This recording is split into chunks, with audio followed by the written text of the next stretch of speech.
குருப்யோ நமக. அனைவருக்கும் நமஸ்காரம். ஸ்ரீராம ராம ராமேதி ரமே ராமே மனோரமே சகஸ்ரநாம தத்துல்யம் ராம நாம வரானனே. ஸ்ரீராம ராம ராமேதி ரமே ராமே மனோரமே சகஸ்ரநாம தத்துல்யம் ராம நாம வரானனே. ஸ்ரீராம ராம ராமேதி ரமே ராமே மனோரமே சகஸ்ரநாம தத்துல்யம் ராம நாம வரானனே.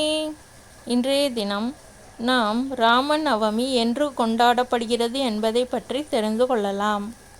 பங்குனி மாதத்தில் நவமி திதியும் புனர்பூசம் நட்சத்திரமும் இணையும் நாளில் ராமநவமி கொண்டாடப்படுகிறது. புராணங்களின்படி தசரத ராமர் சைத்திர சுத்த நவமி புனர்பூச நட்சத்திரத்தின் கடக லக்னத்தில் துல்லியமாக அபிஜித் முகூர்த்தத்தில், அதாவது மதியம் 12 மணிக்கு நடுவில் பிறந்தார். ஸ்ரீ ராமநவமி கொண்டாட்டத்தில் இந்த ஆண்டு 2 நாட்களில் நவமி திதி மற்றும் புனர்பூச நட்சத்திரம் வருகிறது என்பதால் எந்த நாளில் ராமநவமி கொண்டாடப்படும் என்ற குழப்பம் எழுந்துள்ளது. அதாவது வியாழக்கிழமை 26 மற்றும் வெள்ளிக்கிழமை 27 ஆகிய 2 தினங்களில் நவமி திதி வருகிறது என்பதால் எந்த நாளில் ராமநவமியை கொண்டாட வேண்டும் என்ற குழப்பம் ஏற்பட்டுள்ளது. புனர்பூச நட்சத்திரம் வியாழக்கிழமை இரவுதான் பிறக்கிறது மற்றும் வெள்ளிக்கிழமை மாலை வரை நீடிக்கிறது. பங்குனி மாத வளர்பிறை நவமி திதி வெள்ளிக்கிழமை அன்று காலை முதல் நண்பகல் வரை இருப்பதால் புனர்பூச நட்சத்திரம் மற்றும் நவமி திதி ஆகிய இரண்டும் சேர்ந்த வெள்ளிக்கிழமை அன்று ஸ்ரீ ராமநவமி கொண்டாடப்படுகிறது. அதாவது 27/3/2026 வெள்ளிக்கிழமை அன்று ஸ்ரீ ராமநவமி கொண்டாடப்படுகிறது. அன்றைய தினம் நாம் இராமாயணத்தை பாராயணம் செய்யலாம். முழு இராமாயணத்தையும் பாராயணம் செய்வது மிகவும் கடினம் என்பதால் ஏக ஸ்லோகி ராமாயணம் என்ற இந்த ஸ்லோகத்தை 3 முறை அல்லது 21 முறை ஜெபிக்க முழு இராமாயணத்தையும் ஜெபித்த பலனை பெறலாம். இப்பொழுது ஏக ஸ்லோகி ராமாயண ஸ்லோகத்தை பார்க்கலாம்.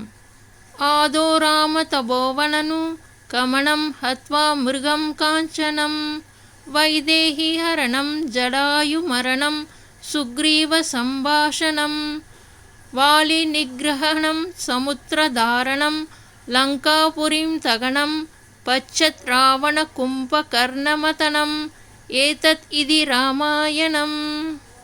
ஆதௌ ராம தபோவனனு கமனம் ஹத்வா மிருகம் காஞ்சனம் வைதேகி ஹரணம் ஜடாயு மரணம் சுக்ரீவ சம்பாஷணம் வாலி நிகிரஹணம் சமுத்திரதாரணம் லங்காபுரிம் தகனம் பச்சத் ராவண கும்பகர்ணமதனம் ஏதத் இதி ராமாயணம். இப்பொழுது இந்த ஸ்லோகத்தின் பொருள் விளக்கத்தை நாம் தெரிந்து கொள்ளலாம். ஒருமுறை ராமர் வனத்திற்கு சென்றார். அவர் மான்களை துரத்தினார். சீதை கடத்தப்பட்டார். ஜடாயு கொல்லப்பட்டார். சுக்ரீவனுடன் பேச்சுவார்த்தைகள் நடந்தன. வாலி கொல்லப்பட்டார். கடல் கடக்கப்பட்டது. இலங்கை எரிக்கப்பட்டது. பின்னர் ராவணனும் கும்பகர்ணனும் கொல்லப்பட்டனர்.